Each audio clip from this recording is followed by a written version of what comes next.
Former First Lady and Secretary of State Hillary Clinton wrote an article earlier this week for the Foreign Affairs magazine where she sounded the alarm bell over what she says is a global threat to women's rights. She references her well-known speech from a 1995 UN conference where she declared women's rights are human rights.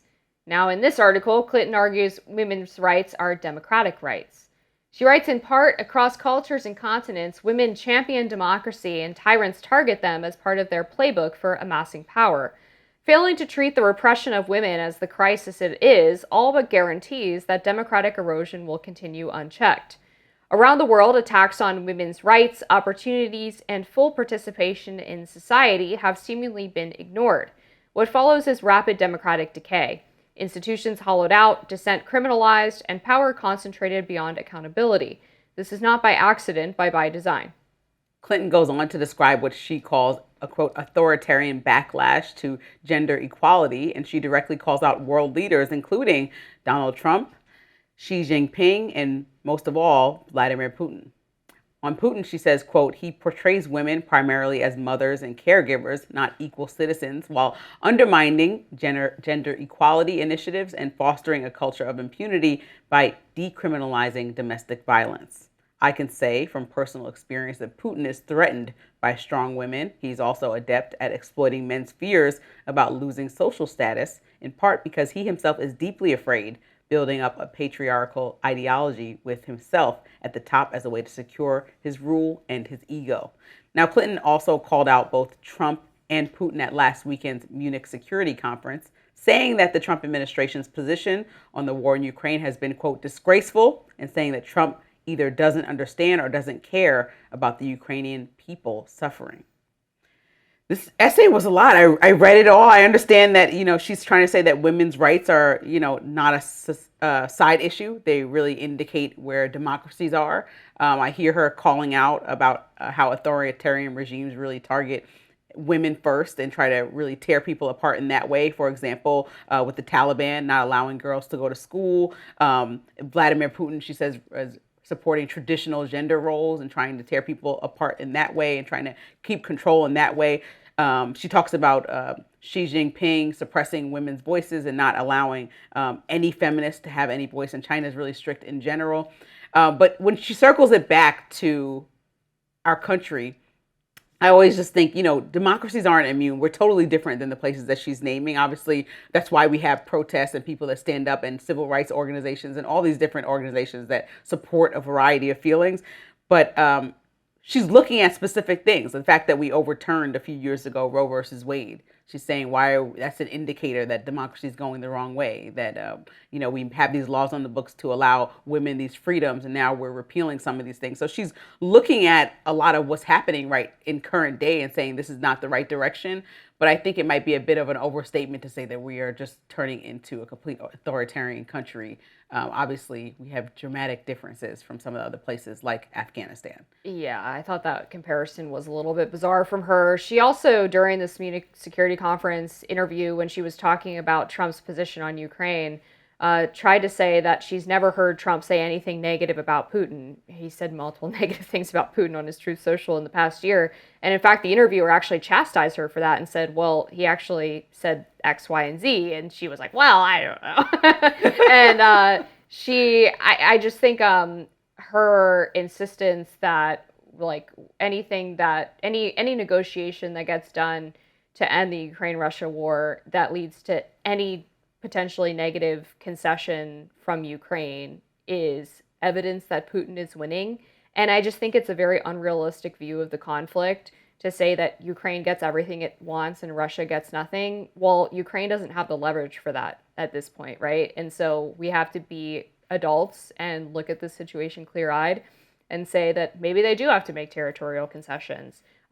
Maybe they get security guarantees in place of that, in place of keeping all of the territory that was taken during the war. It just seemed a little naive to me, but I think it's probably not naive. It's probably more the neoconservative foreign policy hawk in her saying that we just need to keep funneling money and weapons to Ukraine and fight this war in perpetuity. in the very rare hope that eventually there will be better conditions for negotiations, which there won't be. And I'd like to hear from everybody that's very critical about this first, a solution, right? So then what would you do, right, as opposed to what Trump is doing? Because Biden just said, okay, we're going to fund Ukraine endlessly. Trump has a different strategy that some felt was too aggressive towards what we consider the victim in this situation, which would be Ukraine. I think that the way that the president started out in this conflict is the part that threw everyone to make it seem like he was some type of Putin sympathizer. And I think that part of that, what didn't connect with the American people is that Trump was overconfident, maybe not just supporting Putin. I think he was overconfident in his ability to end this conflict. Yeah. And so he walked into office and wanted Ukraine and Zelensky to behave exactly as he wanted him to behave. And Zelensky was, pushing back too much. And so he decided to publicly humiliate Zelensky in his office, as opposed to publicly berating Putin, which Biden was spending a lot of time doing, a lot of leadership prior to Trump taking office again. And so I think the tonality of it all, which now has changed because Europe was even getting afraid, like, well, if Trump is taking these trips to go meet with Putin, if Putin has gotten on the phone, I believe 3 different times or twice before that trip that they met each other to have a discussion, it felt to the American people that kind of saw this play out historically that Putin was playing in Trump's face and kind of mocking the whole situation, bombing them as they were having meetings or phone calls, actively doing things to Ukraine that were even escalating the war while he was talking allegedly in these peace talks. It seems that Trump has come to his senses that Russia actually had no intention of trying to settle for anything but every single thing they want. And I don't think that that was the way forward too. So while I don't agree with just endlessly funding this Ukraine war, I do believe that we shouldn't just say to an authoritarian leader, do whatever you want, because that surely gives the incentive that, we're not going to do what's in the best interest of our allies that are actually in NATO, and that Russia should continue to do whatever it wants. What stops it from going even further? Yeah, I think, and that's not the position of the administration, obviously. It's more so that both sides are going to have to make concessions to end this. And that doesn't mean Russia getting everything it wants, Ukraine getting nothing, Putin getting to basically run roughshod over the whole process. And Trump has made that very clear in the recent rounds of negotiations that have taken place. There's been some bilateral meetings, trilateral meetings as well. And I also recall that there was a time where Trump sort of implicitly threatened Putin about taking negotiations seriously. And I think it was maybe a day or a couple days later when Ukraine had that massive drone strike where they had drones coming out of shipping containers and taking out large swaths of the Russian military assets. So I just think Hillary Clinton has a very distorted view of what's actually happening here.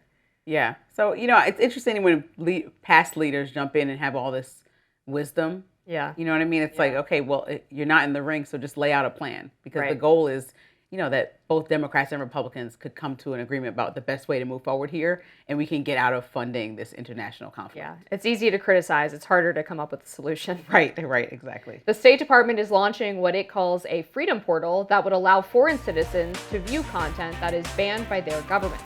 We'll be right back with that.